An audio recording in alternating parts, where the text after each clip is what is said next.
Buenas tardes a todos, bienvenidos. Bueno, buenas tardes a esta masterclass que tiene como título Recomendaciones actuales para el manejo del lactante febril menor de 3 meses de edad. Nuestro ponente esta tarde es el doctor Santiago Mintegui. Santi, para todos, conocido para todos, es jefe de sección de formación e investigación en el Servicio de Urgencias de Pediatría en el Hospital Universitario Cruces de Vizcaya y es uno de los codirectores, junto con el doctor Benito, del Máster de Urgencias Pediátricas, que en la actualidad está en su tercera edición. Y esta masterclass pues, forma parte de este máster y hemos querido un poco pues, abrirlo a la comunidad, pues dado el interés que podía suscitar este tema, pues para que se pueda un poco aprovechar de sus conocimientos y actualizar un poco sobre esta temática. Les comento un poco brevemente la dinámica de esta masterclass. El doctor Mintegui va a iniciar su ponencia ahora a continuación. Y vamos a trasladar el foro de dudas posibles al chat. Entonces, cualquier cuestión que les pueda surgir, les ruego que por favor la trasladen a través del chat. Yo haré recopilación de todas estas dudas y al final de la ponencia de Santi, pues se las iré trasladando para que pueda darle respuesta. Así que nada, ya con esto doy paso a Santi para que empieces cuando quieras y yo quedo en el chat para recoger las dudas que puedan surgir. Muchas gracias. Bueno, pues buenas tardes, muchas gracias por la presentación. Antes de nada voy a disculpar porque soy bastante torpe informáticamente, entonces y espero que vaya bien toda la presentación, pero prefiero disculparme antes de empezar. Y luego agradeceros que a esta hora, los que hayáis estado trabajando de mañana o los que estéis entrando de tarde, la verdad es que no es fácil buscar un momento, un acomodo para cualquier actividad que hagamos, ¿no?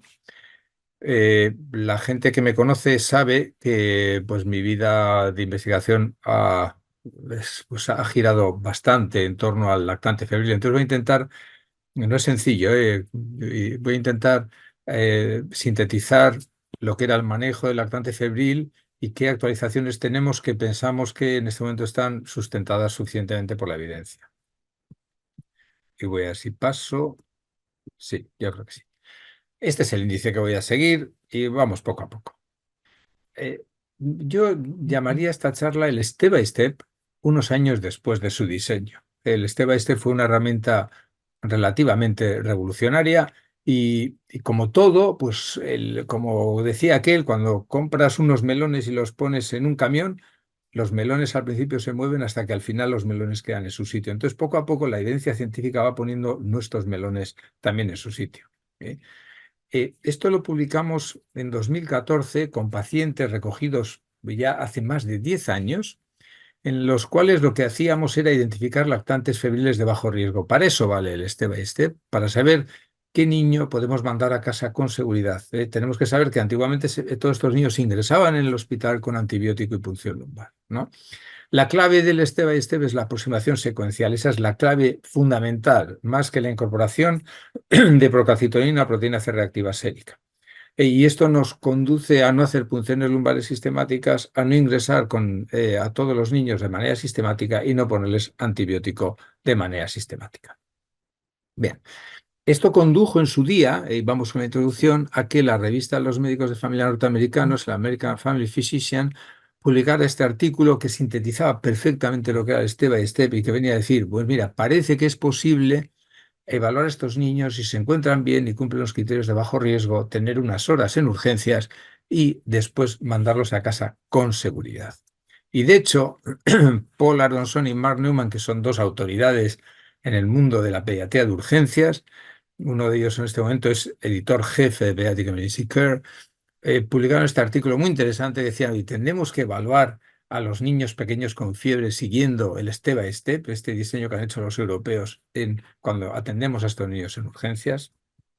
Bien, el Step by Step, como su nombre indica, es una aproximación secuencial, paso a paso, y nos permite clasificar a los niños en alto riesgo, los niños que son subsidiarios de poner tratamiento antibiótico e ingresar en el hospital, niños de riesgo intermedio de poner antibiótico y al menos prolongar esa observación en la urgencia hospitalaria. Y por último, podemos identificar niños de bajo riesgo, los cuales, en nuestra opinión, pueden ser manejados de manera ambulatoria sin tratamiento antibiótico. Y vamos a ir desgranando un poquito esto, ¿no? Lo vamos a desgranar brevemente para que igual hay gente que esto le suena conocido, pero otras personas igual no. Cuando hicimos la validación del step by step, siempre una validación tiene resultados peores que el estudio original, pero me parece más honrado hacerlo con los números que publicamos después en este artículo que se publicó en Pediatris, la validación del step by step en otro entorno, ¿no? Bien. Entonces, voy a quitarme cosas porque si no, no veo bien. En esta serie de niños que eran 2.000, más de 2.000 lactantes con fiebre sin focalidad, con una tasa de invasividad de 4% y de no invasividad, es decir, infección del tracto urinario del 20%, lo que vemos es que hay una serie de aspectos que clasifican a esos niños como alto riesgo. Por un lado, los niños que tienen mal aspecto, aquellos niños que no tienen buen aspecto a su llegada a urgencias, su tasa de invasividad es de un 10%, que nadie lo dude, que nadie lo dude. Si un niño tiene un mal aspecto cuando llega a urgencias, se le pone antibiótico y ya veremos después. Ya tendremos información de las pruebas y veremos cómo funciona, pero se pone antibiótico. ¿Qué es lo que pasa? Que nos vienen tan pronto que vienen muy poquitos que estén malos, muy poquitos. En estado séptico prácticamente ninguno, pero malos en el sentido de tener un triángulo de evaluación pediátrico alterado, la verdad es que son muy pocos, un 3, un 4% a lo sumo. Entonces la mayoría tienen buen aspecto y entonces entra la segunda pata del step by step, que es la edad. Si el niño tiene buen aspecto, pero tiene una edad por debajo de 21 días, la tasa de invasividad también es del 8,5%. Pongan antibiótico. No tengan duda, porque además en ese grupo de pacientes nadie, digo, nadie ha demostrado que la aplicación de las pruebas de laboratorio que tenemos hoy en día accesibles en urgencias de pediatría sean capaces de discriminar a aquellos niños con invasiva de los que no lo tienen. Entonces, aunque tenga buen aspecto, si tiene menos de 21 días, pondremos antibiótico. ¿Qué es lo que pasa? Que muchos niños tienen buen aspecto y muchos niños son mayores de 21 días. Entonces, la siguiente pata es el análisis de orina. En aquellos niños que tienen buen aspecto, son mayores de 21 días, pero tienen leucocituria, la tasa de invasividad es de un 3,5% y la tasa de infección urinaria es del 80%, con lo cual también son niños de alto riesgo. Y se pone antibiótico y luego se piensa, y luego se piensa. Bien. Es decir, en este grupo de pacientes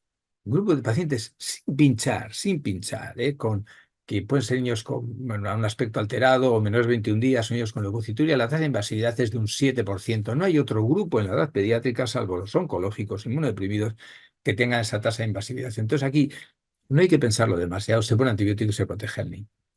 Y esto es capital para entender el step by step, que es antes de los test en sangre. El aspecto, la edad y la leucocitura identifican el 80% de las invasivas y cerca del 99% de las infecciones del tracto urinario. Y este es el cambio sustancial que proporcionaba el step by step frente a criterios clásicos como Rochester, Boston, Filadelfia, etcétera, etcétera. Es decir, hace una aproximación secuencial. ¿Qué es lo que pasa? Que obviamente pues esto no se termina así, porque claro, el 50% de los niños por debajo de 3 meses tienen buen aspecto, más de 21 días y no tienen leucocituria. Yo sé que cuando aparece la leucocituria casi es que te toca la bonoloto porque dices, ya sé lo que es y a veces el problema no es la infección del tracto urinario, es identificar a aquellos niños que están bien, pero pueden tener un problema grave. En estos niños que tienen buen aspecto, más de 21 días y no tienen leucocituria, la tasa de invasividad es del 1%. Y ahí es donde intervienen claramente los test en sangre. Bien, de tal forma que, de tal forma, el test más válido en sangre, sin ninguna duda, es la procalcitonina sérica. Entonces, en aquellos niños con buen aspecto, mayor de 21 días sin leucocituria, si la PCT es igual o superior a 0,5 nanogramos mililitro, la tasa de invasividad es del 8%. Pongan antibiótico. Es que es lo mismo. Es tan alto riesgo como los grupos anteriores. ¿Eh? ¿Qué es lo que pasa cuando la PCT es inferior?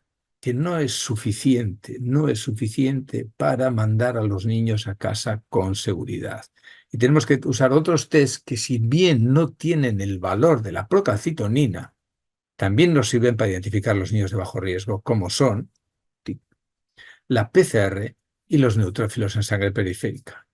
Si un niño tiene buen aspecto, es mayor de 21 días, no tiene leucocituria, tiene una PCT baja, pero si tiene una PCR, una proteína C reactiva sérica por encima de 20 miligramos litro o más de 10.000 neutrófilos por milímetro cúbico, son niños que hay que poner antibiótico, por la tasa de invasividad es un 3,5%.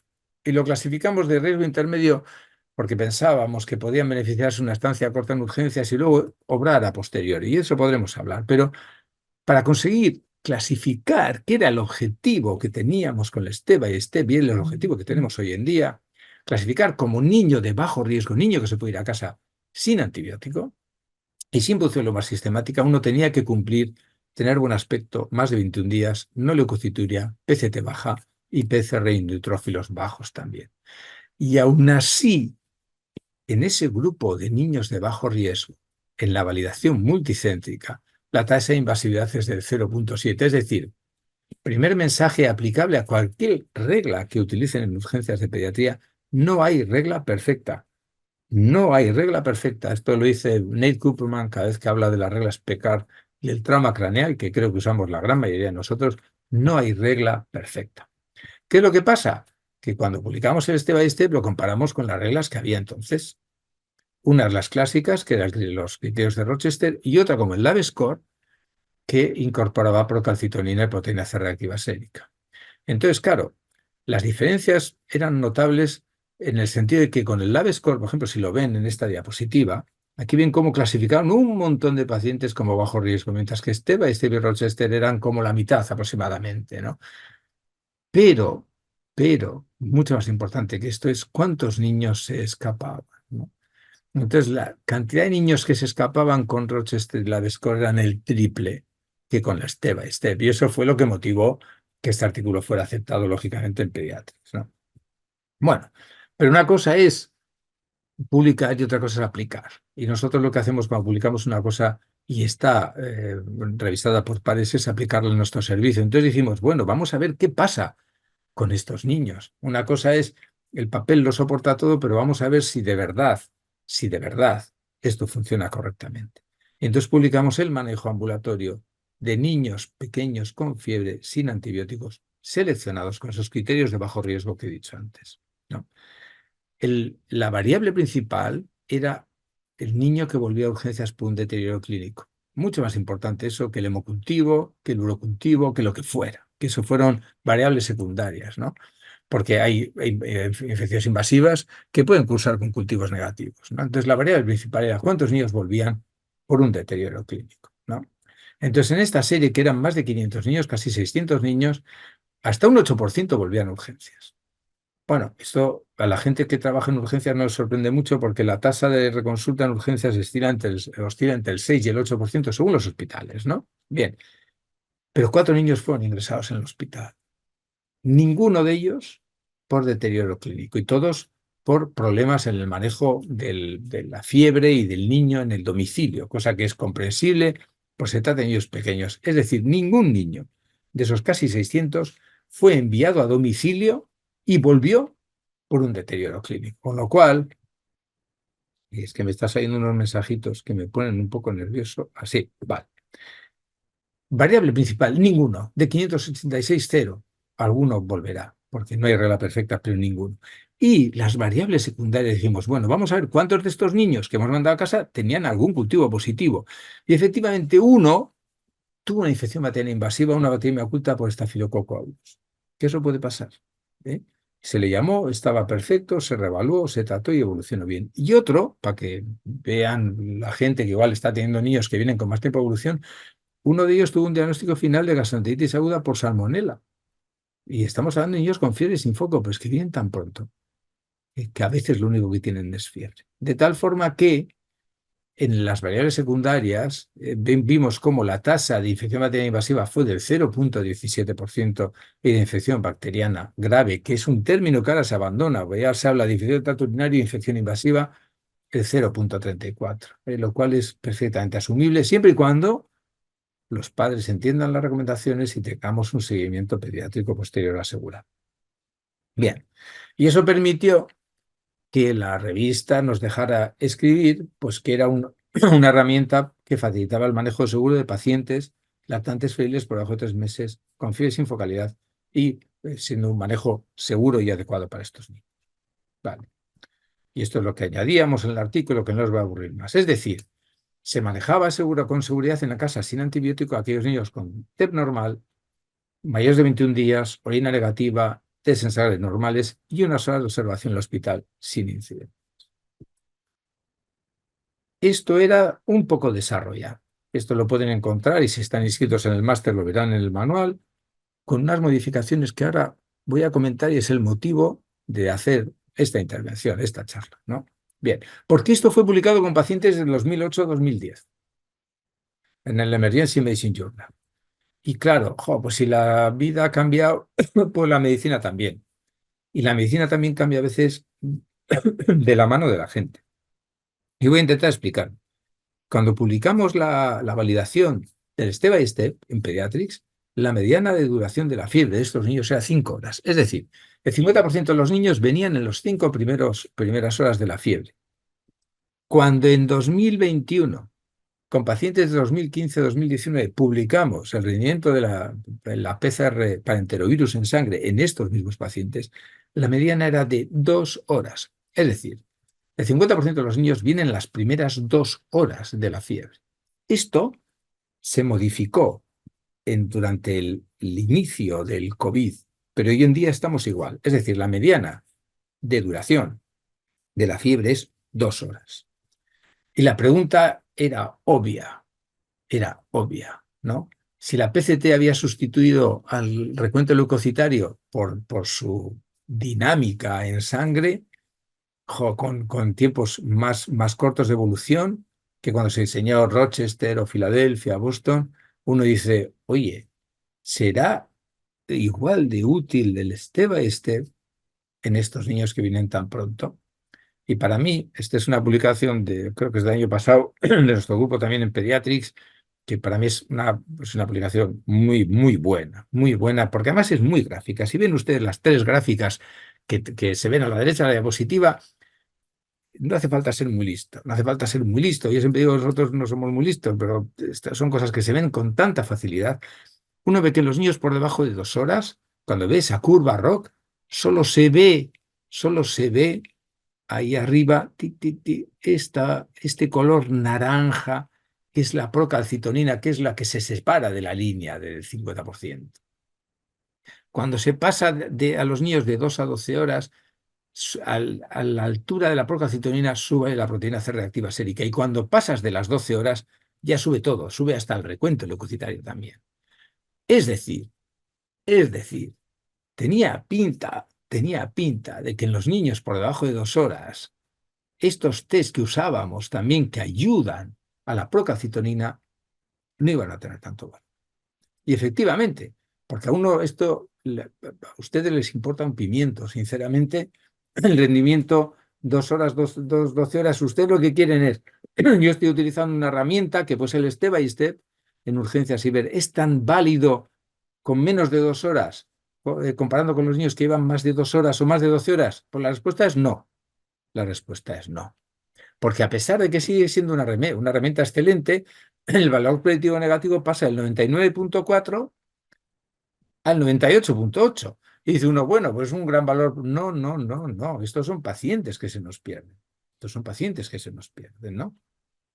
Entonces uno dice, bueno, pues entonces igual hay que cambiar de herramienta. Y dices, bueno, pues miremos, porque en esta época, en este tiempo, PICAR, la red multicéntrica de investigación de Estados Unidos, fantástica red de investigación, una de los alma mater es Nate Kupperman, diseña las reglas PICAR. ¿Qué tienen diferencias con el step by step? Primero, no consideran el estado general, no lo tienen introducido, excluyen los pacientes sépticos, pero no utilizan el estado general para tomar decisiones. Segundo, habla solo por debajo de 60 días. Y en los lactantes de fase aguda no usan proteína C reactiva sérica y ponen puntos de cortes inicialmente de PCT de 1,2 y neutrófilos de 4.000. Eso fue la publicación inicial. Posteriormente, perdón, y cuando vemos su tiempo de evolución con los niños con los que lo han validado, que son niños 2011-2013, los artículos norteamericanos rara vez encuentra uno tiempo de evolución de la fiebre, pero dice, bueno, el 62,8% viene en las primeras 12 horas. Es decir, se parece más a la época 2012-2014 o incluso van más tarde, probablemente por la distribución geográfica y las distancias de los norteamericanos o por lo que fuera. Bien, Picard cambia los puntos de corte y dice, bueno, utilizaremos por debajo de 60 días, pero el punto de corte de la procalcitonina pondremos en 0,5 y los neutrófilos en 4000, y además es una regla que usaremos en lactantes entre 29 y 60 días. ¿No? Tiene similitudes con el step by step, pero puntos de corte distintos y un reactante menos. Bien, pues si uno ve también los resultados de la regla Picard con menos de 12 horas, de 2 horas y por encima de 12 horas, los resultados también se caen, también se caen. Con lo cual la conclusión para el step by step va a ser parecida que la conclusión que vamos a sacar para Picard. Porque en este tiempo, además, la Academia Americana de Pediatría saca un documento que es magnífico, magnífico, muy detallado, con nuevas reglas y recomendaciones para estos niños. Y entonces hablan de 0 a 60 días, utilizan puntos de corte que nunca habían usado en Norteamérica, el punto de los 21, 28 y 60 días, el punto de los 21 no se había usado jamás. Se dice, si no hay leucocituria, no se debe coger cultivo de orina, eso es un cambio muy importante. Y se dice que la procalcitonina es el mejor test en sangre, pues se pone en diferentes situaciones, porque no todo el mundo tiene de todo. Entonces, por lo menos la academia da recomendaciones para diferentes ámbitos. Y una cosa que les tengo que decir es mejor tener un protocolo, aunque no sea el mejor, que no tenerlo. Porque no tenerlo es la ley del revólver, cada uno hace lo que quiere. Y hablan de no hacer punción lumbar rutinaria, incorporan el test de influenza, bueno, un montón de cosas que luego comentaremos muy poco a poco, ¿no? Pero también sus recomendaciones en este grupo de pacientes también pierden utilidad, también cae el valor predictivo negativo, con lo cual la primera conclusión que se puede sacar y la primera modificación que debe introducirse en el step by step es, si vienen con menos de 2 horas de evolución, es decir, tomar la temperatura y llegar a urgencias, cuidado, mantenga a esos niños un tiempo en observación, mantenga a esos niños un tiempo en observación, porque si no se van a escapar niños. Eso es así. Vale. Eso es lo que nos permitió poner Pediatrics, porque ponía que el rendimiento de los biomarcadores, excepto para la procalcitonina, se decrece en estos lactantes, ¿no? Entonces hay que buscar alternativas, y con lo que tenemos en este momento nosotros pensamos que esta es una alternativa aceptable, porque además así puedes instruir a la familia en el manejo de un lactante tan pequeño con fiebre del domicilio. Bien. Claro, nosotros el step by step lo diseñamos con hasta los 90 días, por lo tanto la academia como Picard hablan de por debajo de 60 días. Y nosotros en su día defendíamos 61 a 90 días también porque en este artículo que publicamos en Pediatric Infectious Disease Journal 2019 decíamos, mire, pues es verdad que cae la tasa de infección bacteriana invasiva. La infección urinaria, fíjense cómo se mantiene, ¿eh? Se mantiene, vamos, no baja nada. Pero la infección invasiva baja de un poco más de un 5 hasta un 1%. ¿No? Y dijimos, y encima eh, eh, es 1%, no hacer a estos niños test de sangre nos parecía que podía tener su riesgo. ¿Qué es lo que pasa? Es efectivamente una tasa del 1%. Y estos son datos no publicados, pero sustentan datos publicados de la Academia Americana de Pediatría. Si uno ve con 2.358 lactantes por debajo de 90 días, si uno compara, ve las tasas de infección bacteriana invasiva, si lo compara y ve los niños que tienen buen aspecto y orina negativa, la tasa de invasividad baja al 0,5%, 0,5%, que tampoco es despreciable, pero es 0,5%. Dice uno, tendré que pinchar a todos estos niños, no tendré que hacerlo. Sobre todo si tenemos en cuenta, esta ya sé que es una diapositiva espantosa, ya lo sé, ya lo sé. Puedo intentar explicarla. Lo que quiere decir es que según va elevándose la temperatura, mayor es el riesgo de infección bacteriana y también de infección bacteriana invasiva. Entonces dijimos, bueno, pues vamos a ver, no pincharemos a todos, tampoco dejaremos a todos sin pinchar, ¿eh? Pero en un niño que tiene 60 90 días, si tiene buen aspecto, no tiene leucocituria y una temperatura por debajo de 39, pensamos que es razonable no realizar test en sangre. Vale. Otro aspecto que viene explícitamente puesto en las recomendaciones de la Academia Americana de Pediatría es que no dan recomendaciones para los niños recientemente vacunados. Claro, pues parece lógico pensar que un niño recientemente vacunado, muchas veces la fiebre puede ser secundaria a una reacción vacunal. es así, pero nadie, había un artículo antiguo, creo que era el 80, una cosa así, donde decían, oye, pues es verdad que tienen menos riesgo, pero es un artículo tan antiguo y la Academia Americana no lo consideraba para hacer recomendaciones. Entonces dijimos, vamos a ver qué pasa con estos niños. Y la primera cosa que sucede es que de todo el conjunto de niños, hasta el 15% son niños recientemente vacunados, con lo cual, bueno, sí pensamos que se tiene que dar alguna recomendación para estos niños, ¿no? Entonces, esto se publicó en Archives hace 2022, 2 años, y comparamos la tasa de invasividad e infección del tracto urinario en los niños recientemente vacunados, ¿no? Y vimos cómo no encontramos ningún niño, eran 185, o sea, tampoco es una muestra de 1000 niños, ¿eh? Son 185, ninguno tuvo una invasiva, ninguno. Pero es verdad que hasta un 7% tiene una infección del tracto urinario. Entonces recuerda mucho esto, mucho a lo mismo que sucedía en los niños con fiebre sin foco y test de influenza positivo. De tal manera que nos parece que en un niño recientemente vacunado, y eso nos permitió escribirlo en la revista, es razonable buscar la infección del tracto urinario, pero no es razonable pinchar a todos estos niños. Por lo cual, se empieza a abrir el melón de no pinchar incluso a niños más pequeños, ¿eh? Y hay niños entre 2 y 3 meses que pensamos no se debe pinchar, y los niños recientemente vacunados, en nuestra opinión, niños que están bien, que tienen una orina negativa, son niños que pueden ser manejados ambulatoriamente sin una práctica sistemática de analítica en sangre. Bien. Test de influenza. Yo el test de influenza le tengo un especial cariño porque fue la primera publicación que hicimos del lactante febril por debajo de 3 meses. Luego hemos hecho, aquí está, hemos hecho unas cuantas. Fue el año 2009 con 380 lactantes febriles por debajo de 3 meses con test de influenza, por debajo de 2 meses con test de influenza positivo y fiebre sin focalidad. Ninguno tuvo una invasiva, ninguno. Y posteriormente, este artículo de autores, vamos, magníficos, está Joseph Thorpe, está Nick Cooperman, Peter Ryan, Charlie Macías, gente extraordinaria, publican una serie más larga donde dice, bueno, el riesgo de infección invasiva es tremendamente bajo.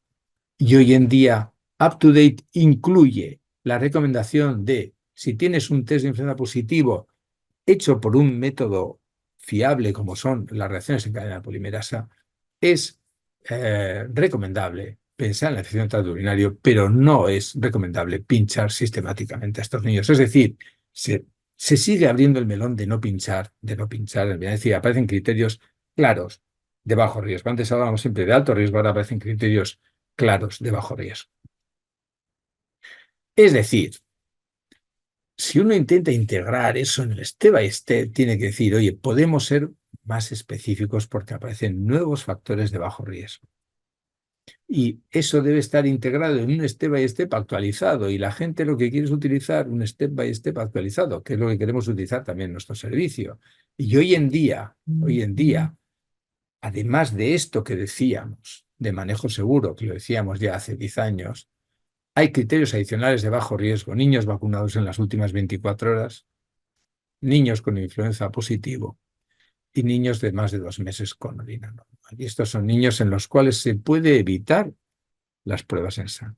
Se pueden evitar las pruebas en sangre. Y aparece una cautela extraordinaria en los que consultan muy rápido, que son el 50%, conviene no olvidarlo, 50%. Y el que diga, vive en un sitio que vienen más tarde, no se preocupe porque acabarán viniendo antes, porque eso está pasando en todo el mundo. Vale. De tal forma que, claro, nosotros, el STEP, estábamos muy contentos porque es muy sencillo con 5 ítems. Pero hoy en día esos bloques tan grandes, así de alto riesgo, por ejemplo, se empiezan a resquebrajar. Y de hecho lo que decimos nosotros hoy en día es lo siguiente. Primero, niño que está inestable es alto riesgo antibiótico. Si está estable y tiene menos de 21 días, lo mismo, eso no cambia, alto riesgo antibiótico. Si está estable más de 21 días y tiene leucocituria o neutituria, también antibiótico. Luego podemos hablar si hay preguntas sobre si hay que hospitalizar a todos, sobre todo por encima de 2 meses está claro que no, pero entre 1 y 2 meses también hay una gran controversia. Pero en aquellos niños que están estables, tienen más de 21 días, y no tiene leucocituria, miramos la temperatura. Y si el grado de elevación no es superior a 39 y tenemos PCR de influenza positiva o tenemos una vacuna en las 24 horas previas, son niños que estamos manejando ambulatoriamente, claramente. No lo hemos publicado todavía, pero vamos, es lo que estamos haciendo y es lo que está recomendado, lo que está recomendado. Si esta temperatura no es por debajo de 39 o no se cumple uno de estos ítems, usamos la PCT, como estaba usando antes, la PCR, el cuento de neutrófilos, pero para ser clasificado de bajo riesgo incluimos que tienen que estar 12 horas en el servicio de urgencias. En las 12 horas es un punto de corte que hemos puesto nosotros. No les puedo decir si es mejor 12 horas, 16 o 14. Y en este momento estamos evaluando el rendimiento de tener a esos niños 12 horas en el servicio. Por la impresión que tenemos es buena, pero la impresión no vale. Lo que hay que hacer es cuantificar esa impresión y luego que sea revisada por pares. Es decir, vuelvo a repetir, pueden evitarse los test sistemáticos en sangre si hay una vacunación previa en las últimas 24 horas, influenza positivo o en mayores de 2 meses con orina normal. Y voy terminando, porque esto es el step by step ya más detallado, que es como lo verán en el manual, si se incorporan al máster de urgencias de pediatría, con todos los detalles, es decir, cuando están las dosis de antibióticos, etcétera, etcétera. ¿Eh? Y dice uno, ¿y esto ha terminado? Pues no, ¿qué va a terminar? ¿Qué va a terminar? No, no, porque la verdad es que va más lento de lo que yo pensaba, sinceramente. Yo soy un poco precipitado también. Pero yo pensaba, o sea, digo esto porque el rendimiento de los biomarcadores que tenemos actualmente en urgencias para trabajar con niños con focalidad es limitado. Es así. Y les daremos muchas más vueltas y afinaremos más, pero eso va a ser superado. Va a ser superado seguro en los siguientes años, seguro además. ¿Eh? Y luego hay que tener cuidado, ¿eh? Y esto es un ejemplo, esto es una carta científica que hemos publicado hace como un mes, una cosa así, en Anales de Pediatría. Anales de Pediatría que la gente la minusvalora y es segundo cuartil, en pediatría, segundo cuartil. Y donde se ve cómo los médicos estamos tomando decisiones con respecto al COVID que tiene un sustento, no sé si es tan correcto en la práctica clínica. Y me explico. Aquí vemos en la primera tabla pacientes con PCR positiva para SARS-CoV-2 y pacientes con PCR negativa o no testados. Y se ve cómo todas las pruebas se derrumban en estos pacientes. Y es verdad que los niños COVID positivo tienen menor riesgo de invasividad y tienen menor riesgo de infección del tracto urinario. Pero no está tan claro que lo que estamos haciendo sea correcto. Porque en esta misma serie, a pesar de que se busca menos, siguen apareciendo, obviamente, cosa que era lógico, infección del tracto urinario, incluso bacteriemias y un paciente con meningitis. Entonces, esto hay que hacer más investigación. ¿Eh? Y la solución, salvo a corto plazo, a corto plazo, a medio plazo aparecerán más cosas, pero la cosa va tan rápida, va por un lado, hay gente que está investigando mucho en los zombies, ¿no? Es cómo responde el huésped metabólicamente al insulto, a la agresión de la bacteria o del virus, ¿no? En forma de RNA mensajero, en forma de aspectos de su genoma también, de proteínas. Y otras personas lo que están haciendo es buscar al asesino. Que es decir, vamos a buscar al asesino más rápido. Una forma que sea más rápida que el cultivo y que nos permita tener un resultado en horas. Y la reacción en cadena polimerasa, aunque tiene sus problemas se está abriendo paso a empujones. Y probablemente si no es ella, será otro test para identificar el asesino, al germen, quiero decir, el que probablemente desplazará definitivamente a los biomarcadores que usamos actualmente. Espero que les haya resultado interesante y es posible que haya alguna pregunta. Si hay alguna pregunta, pues yo intentaré responderla. Y antes de empezar las preguntas, pues agradecer que os hayan estado escuchando esta conferencia. Muchas gracias. Hola Santi, ¿qué tal? Estoy aquí. Te traslado alguna pregunta que había entrado ahí aquí, Perfecto. que está en el chat visible, pero bueno, te la leo y luego algunas que han entrado por privado. Plantea Guillermo, ¿qué elementos clínicos detallaría para niños entre 2 a 3 meses con ITU que considere manejo ambulatorio con seguimiento versus ingreso hospitalario? Hombre, los americanos la Academia Americana de Pediatría de los Americanos, la Academia, te dice por encima de 2 meses los puedes manejar ambulatoriamente. Entonces, ¿qué es lo que pasa? Complicaciones de la infección del tracto urinario a corto plazo tienes la bacteriemia. La tasa de bacteriemia en los niños con infección del tracto urinario por debajo de un mes es 10%. De 1 a 2 meses es el 5%. En el segundo mes, de 2 a 3 meses es el 1%. Entonces, en ese grupo de edad hay que ser un poquito más cauto. Entonces, depende también el grado de elevación de la temperatura. Si uno quiere manejar con seguridad y disminuir el riesgo de bacteriemia en ese grupo de edad, puede utilizar la PCR y la PCT, que eso publicó Roberto Velasco, un artículo excelente. Y si tiene una PCT por debajo de 0,5 y si tienes una PCR por debajo de 20, el riesgo de bacteriemia es mínimo y se puede manejar con seguridad. Yo eso es lo que podría decir. Estamos manejando. Creo que en todo el mundo hoy en día hay una tendencia, incluso en los niños que se están aproximando a los 2 meses de edad. Pero vamos, si uno quiere, no tiene tanta experiencia y uno quiere andar con seguridad, ingresa a los niños por debajo de 2 meses y por encima de 2 a 3 meses, y sobre todo si la fiebre es elevada, hombre, pues unos test de respuesta inflamatoria en sangre pueden venir bien y pueden ayudar a identificar a aquellos niños con mayor riesgo de bacteriemia. Gracias, Santi. Voy con la siguiente, de Leticia. Dice, en caso de lactante de menos de 2 meses con fiebre sin foco, con un test positivo para COVID, entonces de momento se sigue recomendando descartar ITU e incluso analítica si está indicado. La ITU sin duda, la Mm. ITU sin ninguna duda. Que yo sepa, ninguna sociedad ha incluido que no se haga test en sangre en estos niños. Entonces yo lo haría sabiendo que la tasa de invasividad es mucho menor que en los niños sin COVID positivo, pero hay dudas, todavía no hay evidencia suficiente y nosotros de momento los manejamos igual.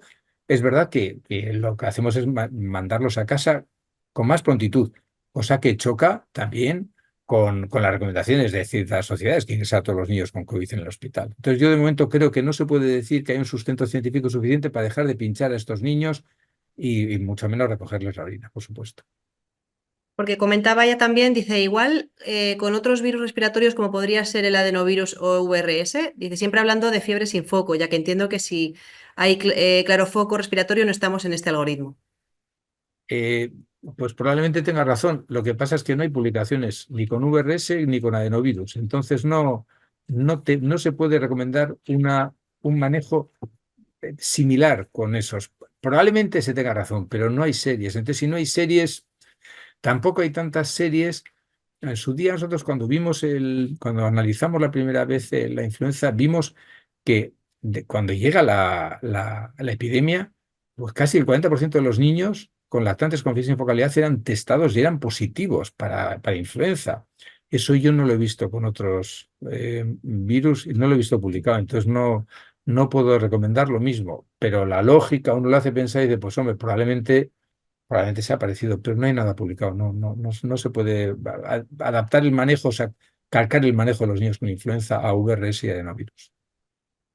Te comparto también un comentario de Guillermo por si tienes algo más que añadir. En respuesta Sí, a tu comentario anterior, decía que en Valparaíso, Chile, manejamos en estos pacientes con amicacina EV al día sí. y seguimiento diario con infectología pediatra hasta cultivos para rotar antibióticos orales. Dice, siempre y cuando estén estables sin parámetros Ah, inflamatorios elevados.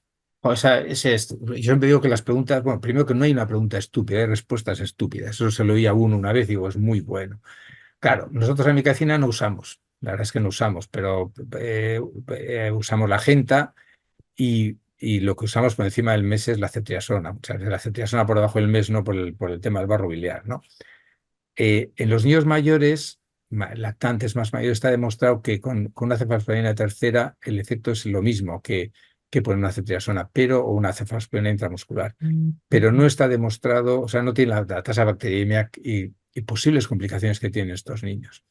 Entonces, nosotros ponemos una dosis de antibiótico parenteral y bueno, si es por encima de 2 meses está bien, a veces por antibiótico oral, pero sin una dosis de antibiótico parenteral y no hacemos seguimiento por infectología pediátrica, hacemos con su pediatra. Pero claro, eso también depende de dónde está trabajando uno, claro, y depende cómo lo tiene organizado y qué recursos tiene. Entonces, pues nosotros también cuando empezamos a cambiar el manejo del lactante febril, las reconsultas eran más frecuentes, pues porque no había esa costumbre. Entonces depende cómo lo tenga uno. Lo que están haciendo en Valparaíso, pues también está bien, claro, no le puedo decir que esté mal. pero nosotros hacemos primero una dosis de parenteral y luego tratamiento por vía oral. Luego hay que saber que si, desde luego con el neumococo está publicado, que si en 14 horas el hemocultivo no es positivo, es muy raro que luego sea positivo posteriormente. Entonces, con el coli habitualmente las positividades también son tempranas. Es raro que la positividad sea de 72 horas, pero también hay que saber que igual uno siempre recoge la orina el viernes y puede que sea siempre el lunes. Que no es fácil ser médico de urgencias un viernes o un sábado, ¿eh? Porque el rendimiento de los laboratorios de microbiología, depende de donde trabaje uno, también es limitado. Muchas gracias a ti. Paso a la siguiente. David dice, a los pacientes que consultan con menos de 2 horas de evolución de la fiebre, ¿demora la solicitud de pruebas invasivas? Pues nosotros no, pero esa es una gran pregunta. Pues también lo hemos pensado, porque dice uno, bueno, si encontramos el punto de corte adecuado, dices, bueno, viene con 2 horas de fiebre, le hago la anamnesis, la exploración física, veo que está bien, le recojo una orina y en vez de pinchar inmediatamente, pincho al de unas horas. Puede que sea lo correcto. Nosotros no lo hacemos. No lo hacemos porque esto hay que ser cauto, aunque creo que en el paper de pediatría lo pusimos, pero ya no me acuerdo de memoria. La tasa o sea, el germen que consulta las bacterias, las infecciones invasivas que consultan con mayor prontitud son las de la Galactia. No me digan por qué o por qué no. Igual es porque les ven peor o por lo que fuera. Entonces, por eso no nos hemos atrevido a dar ese paso. Pero no me parece descabellado el esperar porque se incrementa el rendimiento de los test. Gracias. Voy a pasar a un bloque que son varias preguntas de Elena, te las voy planteando y vamos, si te parece, dando respuesta. Vale. Dice, ¿los lactantes COVID positivo que tuvieron SBI o IBI tenían biomarcadores elevados? Ah, mira, eso no lo recogimos en el estudio, no lo recogimos. Probablemente sí, porque o sea, pueden fallar los biomarcadores, pero probablemente sí. Pero no lo recogimos porque fue un estudio, lo que queríamos era manejar, es un subestudio del análisis de la calidad del manejo que teníamos de la lactante febril en los servicios de urgencias pediátricos en España. Entonces, los valores no los recogimos, con lo cual no te puedo dar esa respuesta. La segunda dice, ¿seguís recogiendo la orina con cateterización o habéis pasado a la orina al acecho? No, seguimos cateterizando. El acecho tiene rendimiento distinto en varones y en niñas, entonces estamos cateterizando, aunque también son preguntas de alto nivel, son preguntas de alto nivel, porque la cateterización también, a pesar de que al principio se decía que no hay contaminaciones, las hay, y hay una controversia tremenda sobre el valor de la tira reactiva, la leucocituria y los sistemas de recogida. No nos hemos pasado al acecho. La respuesta es clara, no nos hemos pasado. Y la tercera creo que era Leticia, a ver, de Elena, perdón, dice, ¿sabéis el NNT de pacientes con PCR negativa que hubieran sido detectados con PCT? Con PCR negativa de Ostras, es que no sé si la entiendo muy bien la pregunta. Lo único, yo contestaría lo siguiente. De los test en sangre, el único que es factor de riesgo independiente para tener una infección bacteriana invasiva es la procalcitonina. Eso publicamos en Pediatrics también. Entonces, claro, igual me está preguntando por qué ella tiene PCR y no tiene PCT. Entonces, pues es un inconveniente porque la PCT en las primeras horas se levanta. De hecho, en la PCT en los niños por debajo de 2 horas tiene un rendimiento similar a la combinación de los biomarcadores. Entonces, no sé la NNT, pero se te van a escapar niños seguro. Es la PCT la que los pilla, sí. Sí, dice Elena, dice, lo digo por los sitios donde no tenemos PCT 74. Claro, no, sí lo entiendo perfectamente. Yo lo que digo es que si uno no tiene, porque la Academia Americana de Pediatría ha sacado unas recomendaciones para utilizar o sea, en niños que tienen, o sea, en sitios que se tiene procalcitonina y en sitios que no. Entonces, estoy hablando ahora de memoria, pero la academia, si no me equivoco, utiliza punto de corte más PCR y neutrófilos cuando no tienes accesible la procalcitonina. Lo que no hizo la Academia Americana es incorporar los tres, o sea, la combinación de los tres.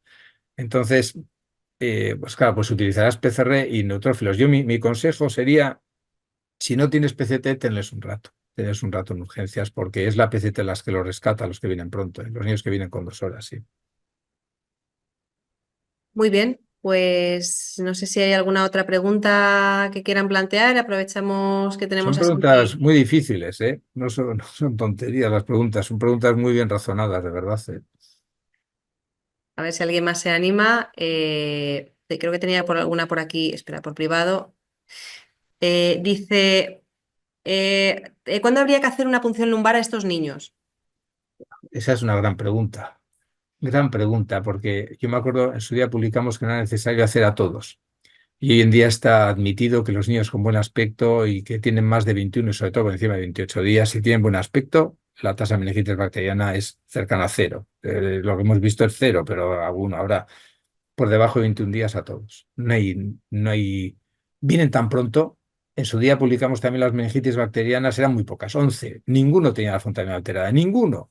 Y muchos tenían un aspecto normal. O sea, no estaban quejosos, no estaban mal porque vienen muy pronto. Entonces, por debajo de 21 días el riesgo de la galactia es muy elevado. Así como la verdad es que herpes en nuestro medio no tenemos, la encefalitis por herpes no tenemos, pero meningitis sí vemos. Y ahí vemos más a galactis que coli. Entonces ahí hay que tener un poquito de cuidado, sí. Tengo aquí otra pregunta. Dice, Lucos positivos, buen estado general 65 días y PCR 20-40. No, punción ¿Punción lumbar lumbar? no. No, No. no, tajantemente no. No, con la edad que tiene, a ver, Luego perdón. esperamos a ver si hemocultivo positivo. Desde luego, si es un chaval por encima de un mes, no, tajantemente no, no hace falta. Claro, si es un niño que tiene por debajo de 3 semanas, es que vas a hacer la punción lumbar sí o sí, pero si es un niño que tiene buen aspecto, no se hace punción lumbar, no tiene sentido. Y además tienen que saber que el, la, la PCT se eleva, o sea, el germen que más eleva la PCT es el coli, más que la galactia y esto. Entonces, uno puede ver infecciones urinarias con bacteriemias por coli, con PCTs disparadas, pero el riesgo de meningitis por encima del mes es muy bajo. Lo cual no quiere decir que tienes una PCT muy elevada, y está un poco irritable, pues se le haces. Pero de niños con leucocituria y con ese valor de proteína C reactiva en sangre, nosotros no hacemos punción lumbar. No, tajantemente no. Tengo otra por aquí. Dice, ¿es seguro no recoger urocultivo a los niños que no tienen alteración de la tira reactiva de orina? Pues eso es una controversia que ha surgido ahora. Hay unos artículos muy interesantes publicados por un investigador norteamericano donde se cuestiona el valor de la leucocituria, porque es verdad que joder, ha pasado de que antiguamente se decía que los niños pequeños no hacían leucocituria y ahora es requisito para el diagnóstico del trato urinario que tengan leucocituria. Nosotros no lo tenemos publicado, lo vamos a comunicar ahora. En SEUP no tenemos problemas por seguir la recomendación de la academia, una serie muy larga. Entonces, recogida sistemática no es necesario y parece seguro, se tiene que publicar, ¿eh? Pero parece seguro seguir la recomendación de la Academia Americana de no recoger urocultivo en niños que no tienen leucocituria. Tengo otra pregunta aquí de Juan. Dice, ¿en menor de 2 meses con cuadro catarral y fiebre menor de 39 grados, orina sí? Oh, qué buena pregunta. Qué buena pregunta, pues depende. Claro, es que depende, porque claro, en la tasa de infección urinaria en cuadros catarrales pues puede ser un 3-4%, como mucho. Entonces, algunos te dirían siempre que sí, te dirían siempre que sí. Pues depende, si tiene menos de un mes, yo cogería una orina. Entre 1 y 2 meses, pues depende del cuadro catarral. Yo no puedo decir que sea obligatorio, no puedo decirlo, pero sí que se considere que se tenga en la cabeza que alguno va a tener una infección del tracto urinario. Ahora, probablemente sea más frecuente que tenga una neumonía que tenga una infección urinaria, pero es una pregunta muy buena esa, es muy buena pregunta, pero no es fácil responderla. Te planteo otra de Clara. Dice, ¿cómo realizan el seguimiento en los pacientes que han requerido ceftriaxona parenteral? ¿Han realizado algún estudio en los pacientes de riesgo intermedio tratados con antibioterapia oral? Bueno, antibioterapia oral nosotros no ponemos, ¿eh? Y nosotros el riesgo intermedio lo que hacemos es, se le pone cetriaxona, se ve al día siguiente cómo está. Al día siguiente ya juegas en casa, tienes el niño que lleva ahí 12, 14 horas, ves cómo está y encima puedes hablar con microbiología a ver si está creciendo algo. Entonces el seguimiento que hacemos es ambulatorio por parte de su pediatra y no mandamos antibiótico oral, ¿eh? No, no lo hacemos. Se pone acetiasona si está creciendo algo o sigue deteriorado el niño. Hay que saber que, hombre, cuando hicimos el STEP era como un 3% los niños que tienen una invasiva. Hoy en día la invasividad está cayendo en este grupo de pacientes. Entonces ahí andará ahora como el 2%, una cosa así. Es decir, el 98% no tienen nada. Lo que no te puedo decir es de los que dejamos en observación cuántos acaban ingresando en la planta porque no lo sé. Pero eso se decide al día siguiente. Pero si se va para casa, se va sin antibiótico y siguiéndole su pediatra, en nuestro medio. Y a ver qué tengo, creo que otra por aquí. Dice, ¿es posible sustituir los cultivos por técnicas como la PCR multiplex? Pues eso llegará. Eso llegará. Lo que pasa, a veces el múltiples tiene un problema con el coli, por el coli, o sea, el genoma del coli que crea las infecciones invasivas en los pequeños que no detecta todas. Ese es el problema que tenemos con el múltiples. Pero si no es el múltiples, será uno parecido. Eso va a sustituir a los cultivos seguro, de la misma forma que ha sustituido a la PCR de tosferina al bordet. Es que nadie hace un bordet hoy en día, no tiene sentido. Entonces esto va a llegar. Lo que costará más o menos, pero va a llegar. Muy bien, pues yo creo que no me dejo ninguna. No sé si alguien quiere aprovechar estos últimos segundos. Eh, a ver, si no, nada, muchas gracias, Santi. Creo que ha sido súper instructivo. Espero que los asistentes lo hayan disfrutado. Mira, tenemos otra, otra pregunta. Dice, ¿estáis La utilizando? veo. Hacemos tira reactiva. Y nosotros cualquier alteración de la tira consideramos positiva. Sí, esa pregunta también es muy buena, ¿eh? Porque seguro que cuanta más alteración de la tira, mayor será la probabilidad de que el cultivo después sea positivo. Pero nosotros ahí estamos jugando a seguridad. Entonces, cualquier alteración de la tira reactiva de orina consideramos positiva. Alteración me refiero a nitituria, leucocituria, no otra cosa. También, eso que es trazos, también consideramos, sí. Sí, porque nadie ha demostrado que no. Es que nadie ha demostrado que no. Si se demuestra que no, claro, estamos hablando que los niños tienen a esa edad una tasa de bacteriemia que no es despreciable. Otra cosa es un niño más mayor, eso es distinto. Muy bien, pues creo Un buen que... examen, ¿eh? Me ha hecho un buen Sí, examen. sí. Un buen, un buen examen, la verdad. Pues nada, Santi, muchísimas gracias por tu tiempo, A por vosotros, a la vosotros. ponencia muy interesante, para todos los que habéis asistido, por estar aquí y por supuesto por las preguntas que habéis planteado al final, que ha sido muy enriquecedor. Y nada, os invitaremos a la próxima masterclass, que será dentro de, pues yo creo que un par de meses, a lo mejor en enero. Espero Bien, que, lo dicho, que os haya interesado y como sabéis, estos contenidos y otros más están dentro del máster de urgencias pediátricas, así que a vuestra disposición si alguno está interesado en unirse al alumnado junto con Santi y con Javier. Y lo dicho, nos vemos en la próxima. un placer, un Muchas placer. gracias, Gracias, Santi. gracias, de verdad, Hasta gracias. luego. Gracias a todos.